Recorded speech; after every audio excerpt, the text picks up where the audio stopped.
Lytton के बाद आता है रिपन, और रिपन ने एक अच्छा गवर्नर जनरल इसलिए कह सकते हो कि लिट्टन ने जो भी खतरनाक निर्णय लिया था उसमें लगभग निर्णय को पलट दिया। किसने? रिपन ने। किसने? रिपन ने पलट दिया था।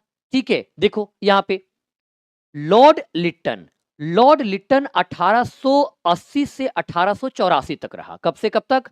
1880 से 1884 तक रहा। इसने सबसे पहले वर्नाकुलर प्रेस एक्ट को समाप्त कर दिया। किसने लाया था? लिट्टन ने। किसने समाप्त किया? रिपन ने। फिर इसने एक उदारवादी काम किया, पहला कारखाना अधिनियम लाया। पहले क्या होता था ना कि कारखाना में लोगों को एकदम से जानवरों की तरह काम कराया जाता था, लेकिन पहली बार 1881 में पहला कारखाना एक्ट लाया और जिसमें एक शर्त आरोपित किया कि 7 वर्ष से कम उम्र के बच्चों से काम कराया नहीं जाएगा। आज बाल श्रम किसको कहते हैं?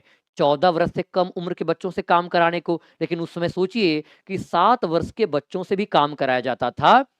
तो पहला कारखाना अधिनियम के माध्यम से तय किया कि 7 वर्ष से कम उम्र के बच्चों से काम करवाया नहीं जाएगा। इसके अलावा और भी कई निर्णय लिए गए थे। स्थानीय स्वशासन का संकल्प लाया और इसीलिए लॉर्ड रिपन को भारत में स्थानीय स्वशासन का पिता कहा जाता।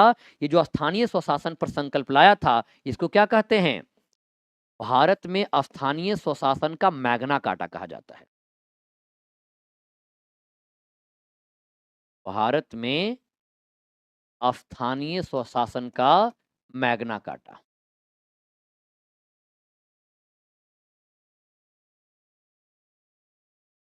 भारत में स्थानीय स्वशासन का क्या कहा जाता है?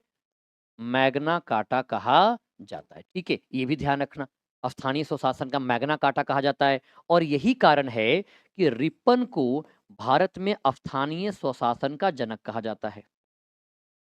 हालांकि भारत में जो त्रिस्तरीय पंचायती राज है उसके जनक कौन हैं? वो तो है बलवंत राय मेहता, स्थानीय स्वशासन का जनक।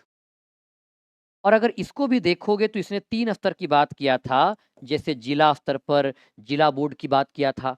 इस संकल्प में जिला स्तर पर जिला बोर्ड की बात किया था, तालुका बोर्ड की बात किया था और नगर निगम बोर्ड की बात किया था।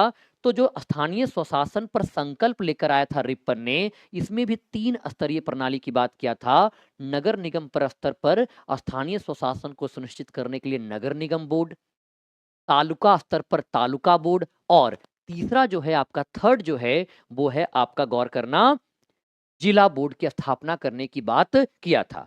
इलवर्ट बिल विवाद जो कि बहुत ज्यादा विवादित है और ये हम भारतीयों के आंख कान नाक सब खोल दिया, क्योंकि इसके पहले ये अंग्रेज क्या कहा करता था? अंग्रेज ये कहा करता था कि अरे भारतीयों, हम तो तुमको बराबर मानते हैं, तुमको अपने से अलग थोड़ी मानते हैं, तुम तो हमारे भाई हो। हम भारतीय खुश हो जाते थे, बहुत बढ़िया, हम तो आपके भाई हैं। इलवर्ट पहले क्या होता था कि जो अंग्रेज लोग होते थे, जो यूरोपीय लोग होते थे, उनके मामलों की सुनवाई केवल अंग्रेज जज ही किया करते थे। भारतीय जजों को अंग्रेज या यूरोपीय लोगों के मामलों को सुनवाई करने का अधिकार नहीं था। इलवर्ट बिल के माध्यम से भारतीय जजों को भी अंग्रेज लोग जो थे, यूरोपीय लोग थे, उनके मामलों की सुनवाई का अधिकार दे दिया। यानी कि जो न्यायालय में अंतर था भारतीय जजों और अंग्रेज जजों के बीच में, उस अंतर को पाटने का काम किया। लेकिन जैसे ही ये इलवर्ट बिल आया, सारे यूरोपीय इकट्ठे हो गए और बोलने लगे कि ये तुच्छ भारतीय अब हमें दंड देंगे, ये हमारा न्याय करेंगे, ये तो बर्दाश्त नहीं होगा। और मजबूरन सरकार को इलवर्ट बिल में कुछ ट्विस्ट करना पड़ा था और जूरी की व्यवस्था करना पड़ा था कि जूरी द्वारा निर्णय करेगा, और जूरी में फिर अंग्रेज आ जाता।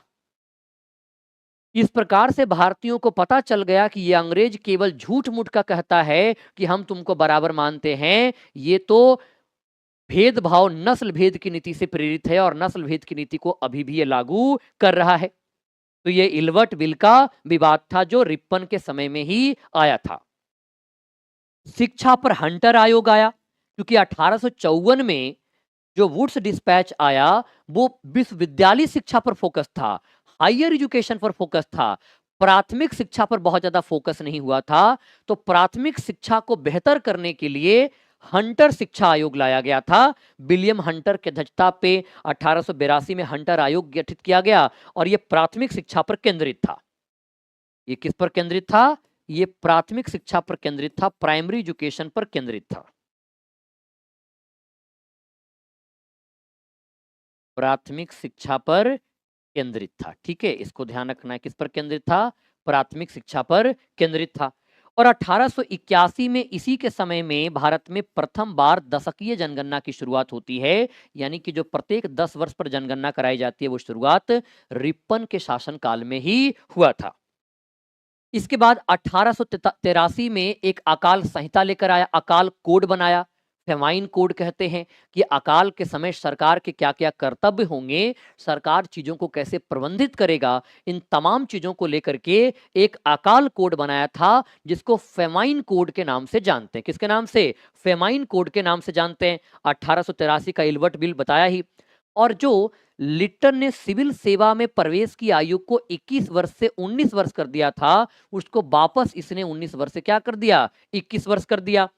लिट्टन ने जो नमक कर बढ़ा दिया था, उस नमक कर को भी रिपन ने क्या कर दिया? कम कर दिया। और 1882 में एक निर्णय हुआ कि मिस्र पर अधिकार करने के लिए भारतीय सेना भेजा गया, तो उसका खर्चा तो भारतीय सेना का भारतीय राजकोष से होगा ना। अब सोचो कि अंग्रेज लोग मिस्र में अपने उपनिवेश को बढ़ावा दे रहा है। कहां पे? मिस्र में अपने उपनिवेश को बढ़ावा दे रहा, और उसकी लागत भारतीय लोगों को वहन करना पड़ रहा है। ये तो किसी दृष्टिकोण से उचित नहीं है। तो इसका विरोध कौन करेगा? इसका विरोध करेगा रिपन। कि मिस्र पर अधिकार करने के लिए जो भारतीय सेना भेजी गई, जिसका व्यय भारतीयों पर डाला गया, रिपन इसका विरोध किया। और कहा जाता है कि रिपन जब विरोध किया, बाद में ये फिर त्यागपत्र वगैरह दे देता है। और इसको फ्लोरेंस नाइटिंगेल ने इसको क्या कहा है? भारत के उद्धारक की उपाधि दिया है। फ्लोरेंस नाइटिंगेल ने भारत का उद्धारक, लिबरेटर ऑफ इंडिया कहा। ये लिबरेटर ऑफ प्रेस नहीं है, liberator of press Charles Metcalfe है, इसको लिबरेटर ऑफ इंडिया कहा है। तो लॉर्ड रिपन।